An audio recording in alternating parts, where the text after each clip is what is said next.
Okay, curse. Oh my God. Hex, witchcraft, negative mind. So like again, keep meditating for you guys to be protected.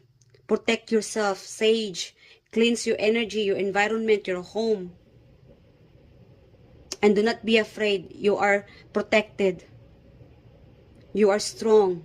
Whenever you needed help, especially if you have this somehow like a low vibration, curse, or evil eye, pray, go to the church, or ask the universe help and protection. Yeah.